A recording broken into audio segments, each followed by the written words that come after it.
Welcome back. As you're watching this, be asking, what can you do to help? Manatee's Teen Court diverts juvenile delinquents from criminal convictions that can dog their future, and it saves taxpayers from the cost involved in prosecuting and defending petty crimes. But volunteers are needed in the program. When kids are sentenced to community service, there needs to be community service to actually go to. And joining us for more is Susan Locklear, Teen Court Supervisor, Dino Parakis, an attorney in Manatee County, and Emma Batar, a Teen Court volunteer. Thank you all for joining us tonight.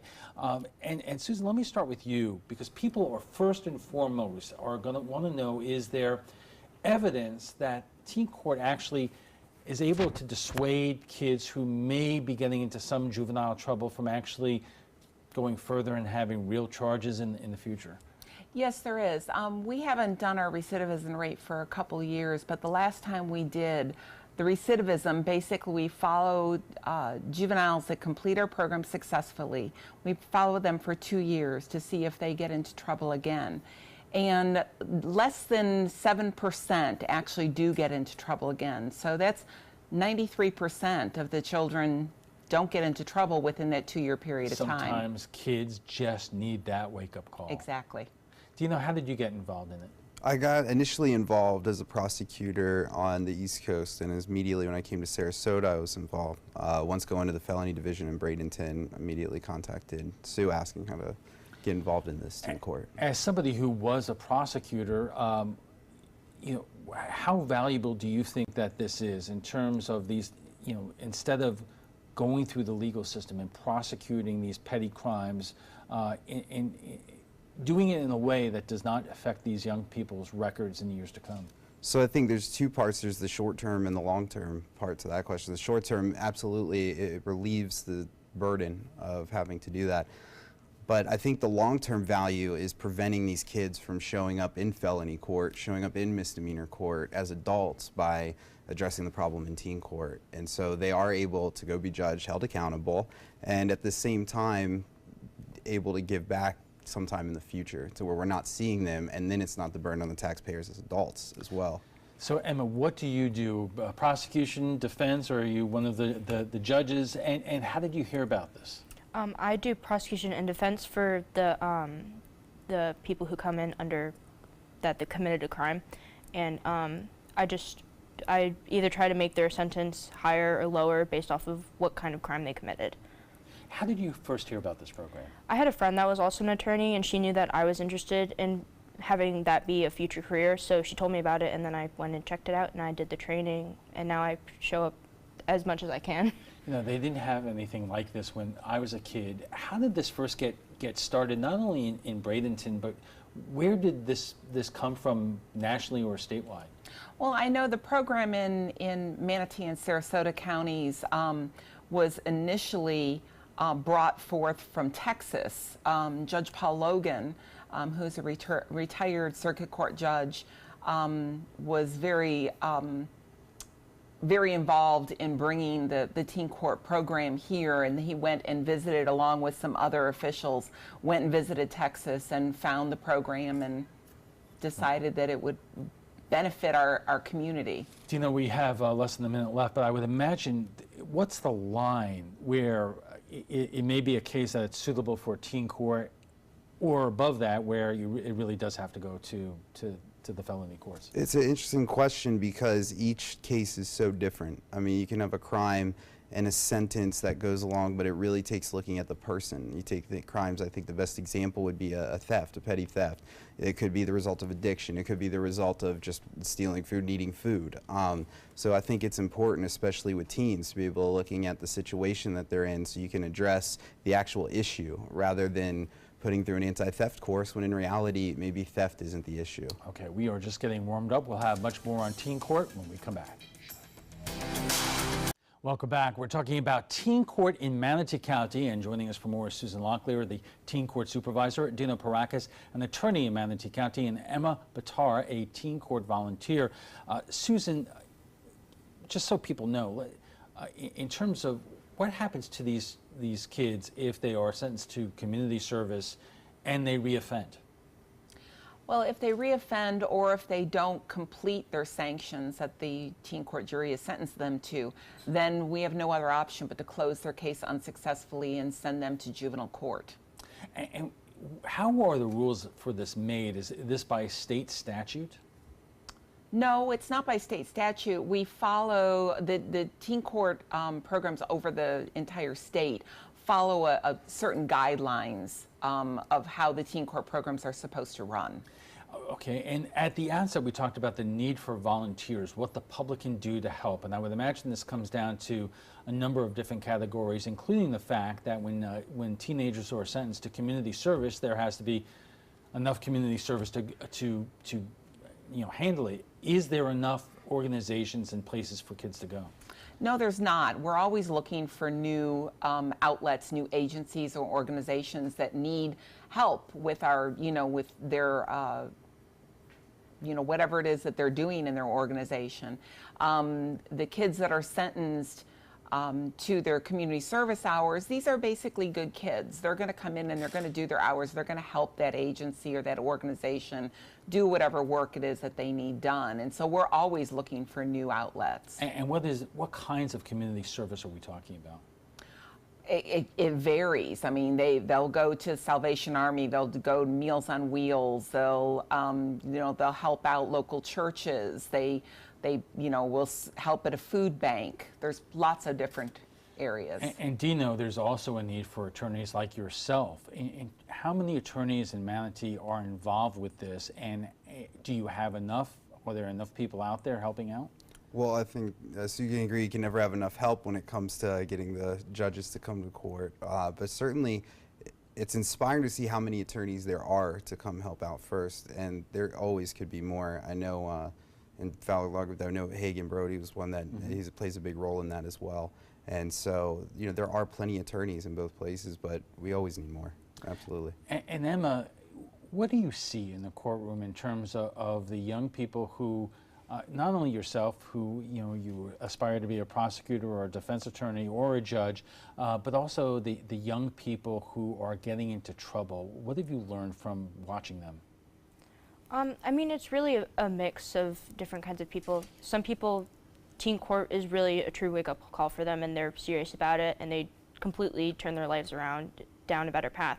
And then others, yes, you'll have your repeat offenders in the future, and they don't take it as seriously, but it's still a learning experience for them. Have you ever seen somebody go through teen court and then you see them at school the next day?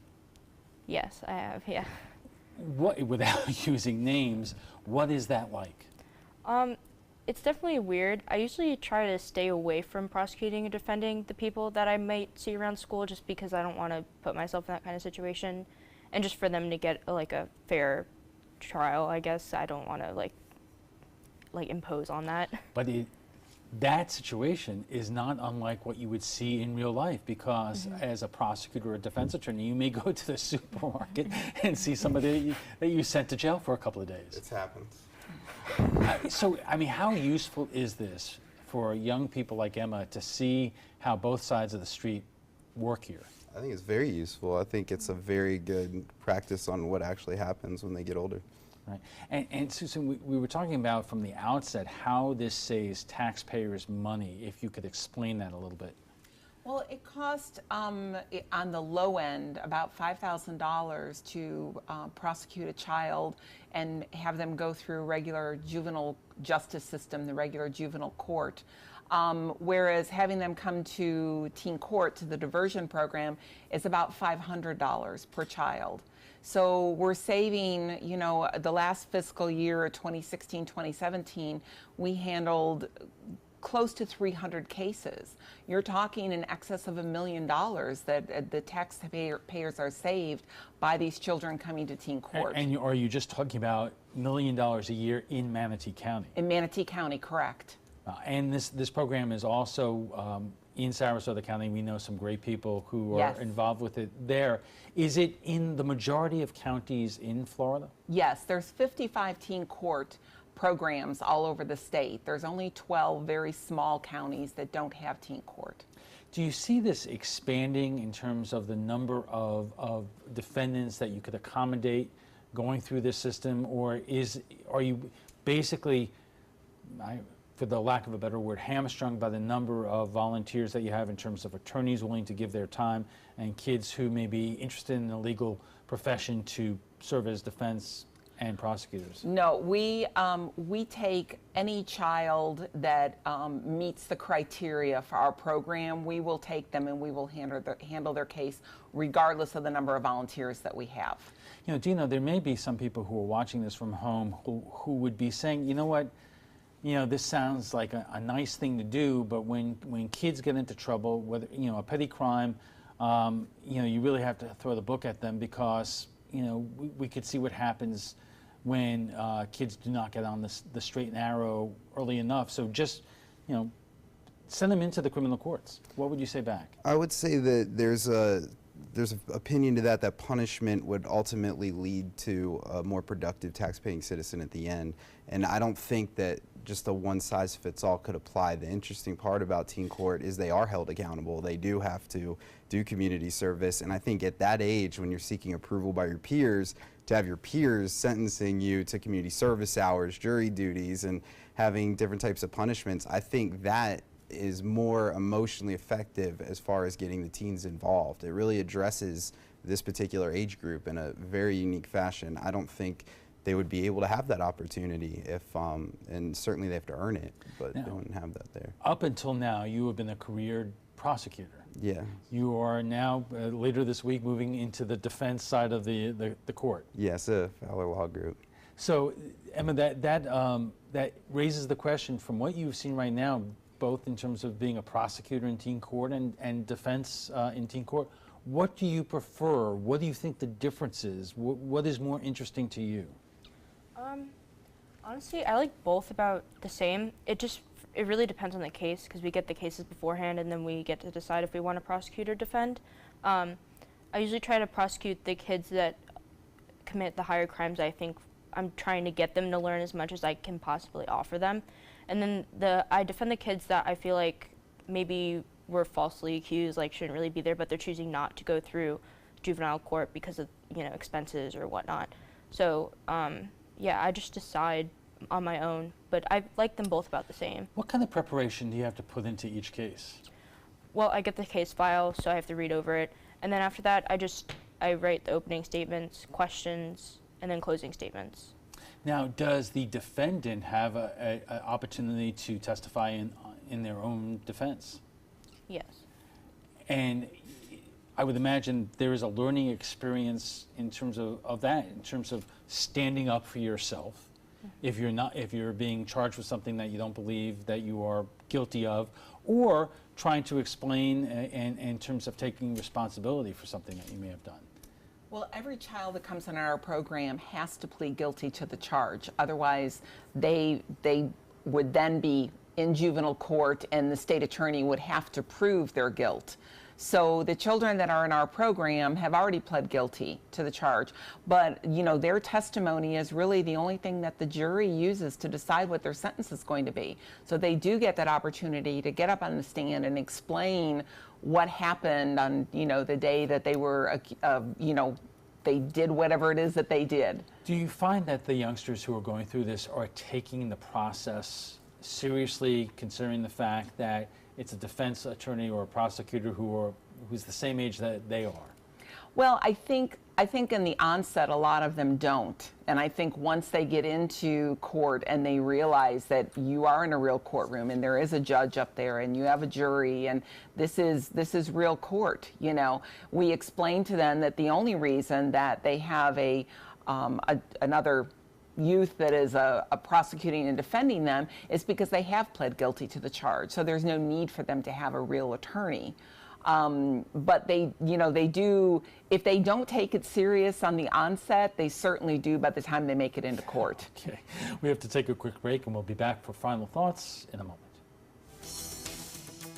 Our guests join us right now for final thoughts. And Dino, I'm going to start with you because you've been a prosecutor for a number of years now. What impact have you seen in terms of the teen court dissuading kids who may be delinquent or getting into trouble from doing it again and going down the wrong path? I think the biggest impact is not only that the teens, that they have a better life once they're inspired by it, but also by the person doing it. I think the most rewarding things that have gone in there is offering for kids to come watch a trial, for kids to be able to just be involved and see as sort of a mentor. And I think that getting involved and more people getting involved, the community will be rewarded by each volunteer that shows up as well. And these are, you know, just good kids that really just need some guidance. And I think there's a great opportunity for everybody to get involved into this. Emma, what have you learned about our legal system? I've definitely been able to learn about how a real court works, and I've been able to experience it myself, which is important for people who, you know, are interested in possibly working in the legal system. Susan, how many kids can you accommodate every year in this court? We've had upwards of 400 to 500 kids a year. You know, right now we're in the 300 to 400 range, but you know, we take on every child that is referred to us. And there's something that we were talking about during the break, and I would imagine this is the same thing in adult court, is that you know, some people get into trouble because they just make mistakes in their lives, but more and more in our court system, mental health issues are a problem, which I would imagine it would be very difficult for the teen court to address. It is. We do have some great partners that we work with in the mental health capacity that we can make referrals to. You know, and a lot of it, though, is getting the parents to take the child there. All right. I want to thank you all for joining us tonight, and just an incredibly great program, so we appreciate it. FYI, you can watch past discussions on demand. They're available on Apple TV, Amazon Fire, and Roku. We want to thank our guests for being here tonight: Susan Locklear, Teen Court Supervisor; Dino Paracas, an attorney in Manatee County; and Emma Bitar, a Teen Court volunteer. When we return, we'll have a final look at your first alert weather, plus a leadership shakeup at the Consumer Financial Protections Bureau. The agency's first and only director is stepping down, and 2 people have now been assigned to follow in his footsteps.